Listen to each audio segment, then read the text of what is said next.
Hi guys, welcome to my YouTube channel MS English guru Maryam.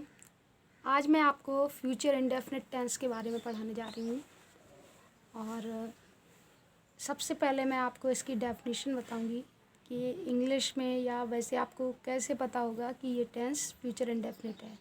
तो देखिए, the tense which tells us about threat, necessity, obligation. ऐसा tense जो हमें धमकी के बारे में बताए। थ्रेट मीन्स होता है धमकी। क्या होता है? धमकी। या फिर नेसेसिटी, हमारी अनिवार्यता, ज़रूरत के बारे में बताए। या फिर ऑब्लिगेशन के बारे में बताए। ऑब्लिगेशन मीन्स होता है मजबूरी।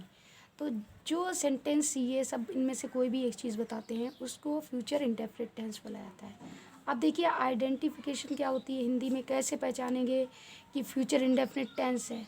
तो जब भी सेंटेंस के लास्ट में गा, गी, के ये वर्ड आते हैं तो ये समझ लीजिएगा आपका कौन सा टेंस है, फ्यूचर इंडेफिनिट। अब देखिए, हेल्पिंग वर्ब क्या होती है। तो हेल्पिंग वर्ब इसकी विल और शैल होती है। विल का use subject he, she, it, they या एनी अदर सब्जेक्ट के साथ किया जाता है और शैल का यूज़ आई और वी के साथ किया जाता है। शैल कहाँ यूज़ करना है? आई और वी के साथ। आई और वी के साथ शैल का यूज़ करेंगे। अब देखिए, मैन वर्ब क्या होती है। तो मैन वर्ब आपको याद रखनी है कि जितने भी इंडेफिनिट होते हैं, मतलब तीनों इंडेफिनिट में, तो सेम रहती है सिचुएशन, बस थोड़ा सा दो में डिफरेंट होता है। तो आपका इसमें मैन वर्ब की फर्स्ट फॉर्म ही लगती है। क्या लगती है? फर्स्ट फॉर्म, जिसको हम V1 कहते हैं। नोट देखिए, in the tense we use tomorrow. इस टेंस में हम लोग कल की इंग्लिश क्या लिखते हैं? टुमारो लिखते हैं। अब देखिए, बात करते हैं स्ट्रक्चर की, कैसे इसको क्रिएट किया जाता है। तो वही स्ट्रक्चर जस्ट सेम है, बस थोड़ा सा हेल्पिंग वर्ब चेंज हो जाती है, मैन वर्ब चेंज होती है। तो सबसे पहले आपको सब्जेक्ट लिखना है, फिर विल या शैल लगाएंगे, फिर वर्ब की फर्स्ट फॉर्म लगाएंगे, उसके बाद ऑब्जेक्ट, फिर अदर वर्ड्स का यूज़ करेंगे। देखिए, एग्जाम्पल के थ्रू मैं आपको बताऊँगी। लिखा है सेंटेंस, हम आज शाम को सिनेमा जाएंगे। तो हम की होती है वी और वी आपका सब्जेक्ट है। सब्जेक्ट वी के अकॉर्डिंग आपने पढ़ा था कि शैल का यूज़ किया जाए। किसका यूज़ किया जाएगा? शैल। तो शैल का यूज़ किया है। अब मैन वर्ब गो, जाना। टू, देखिए जब किसी प्लेस से जुड़ते हैं तो टू यूज़ करते हैं, टू का यूज़ किया जाता है। तो we shall go to cinema in the, शाम को, इवनिंग। और आज की स्पेलिंग लास्ट में लिखेंगे टुडे। तो सेंटेंस आपको अच्छे से समझ में आया होगा। नेक्स्ट देखिए, इसी तरीके से भ्रष्ट लोगों को न्यायालय दंडित करेगा। देखिए, ये दो तरह से मैंने बनाया, एक तो पैसिव में बना दिया, एक एक्टिव में। तो पहले तो एक्टिव में समझिएगा, नीचे वाला सेंटेंस पहले समझते हैं, पहले इसको फिर इसको। तो देखिए, पहले द कोर्ट, कौन? कोर्ट जो है न्यायालय दंडित करेगा। तो द कोर्ट विल, और दंडित करना की होती पनिश, तो विल पनिश द, और भ्रष्ट की होती करप्ट, और लोगों की पर्सन्स, तो the court will punish the corrupt persons.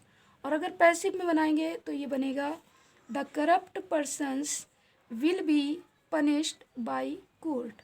ये पैसिव बन जाएगा।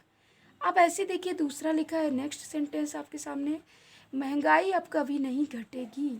तो महंगाई की होती है dearness, DEARNESS। The dearness will, और कभी नहीं की स्पेलिंग लिखते हैं नेवर। क्या लिखते हैं? नेवर। तो विल नेवर डिक्रीज, घटना की होती है डिक्रीज। तो चलिए नेक्स्ट सेंटेंस बताती हूँ कि अगर आपका इंटेरोगेटिव है, क्या से स्टार्ट हुआ है, क्या तुम कल क्रिकेट खेलोगे, तो सबसे पहले आपको पता होता है कि क्या वाले में हेल्पिंग वर्ब को पहले लिखा जाता है। तो अकॉर्डिंग टू सब्जेक्ट यू, यहाँ पे यूज़ किया गया विल। तो विल यू, और खेलना की होती प्ले। तो विल यू प्ले, क्या खेलेंगे? क्रिकेट। तो क्रिकेट की लिखी। और कल की स्पेलिंग टुमारो यूज़ की जाएगी, जैसा कि मैंने आपको बताया था पहले ही कि इस टेंस में टुमारो का यूज़ करेंगे। कल की स्पेलिंग, फ्यूचर के जितने भी टेंसेज हैं कल की स्पेलिंग टुमारो लगाएंगे। नेक्स्ट देखिए, वे कहाँ, वे वहाँ कब मिलेंगे।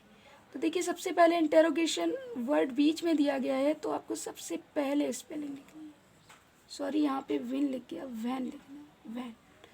तो क्या लिखेंगे? वैन। कब की स्पेलिंग होती है? वैन। विल, वर्ब लगा दी, फिर सब्जेक्ट लिखा दे, फिर मैन वर्ब मीट, फिर अदर वर्ड्स देयर। तो when will they meet there. अब देखिए इसी तरीके से एक निगेटिव और इंटरोगेटिव दोनों है। तुम अब क्यों नहीं खेलोगे, तो सबसे पहले क्यों की स्पेलिंग वाई लिखना है, फिर वर्ब लगानी है, फिर सब्जेक्ट का यूज़ करेंगे और इसके बाद नॉट लगाएंगे। नॉट कहाँ लगाएंगे, सब्जेक्ट के बाद। अब देखिए मैन वर्ब की फर्स्ट फॉर्म प्ले का यूज़ करना है और अब की spelling now at last use करना है। I hope that you will try to understand it well. If you like my video, please share much.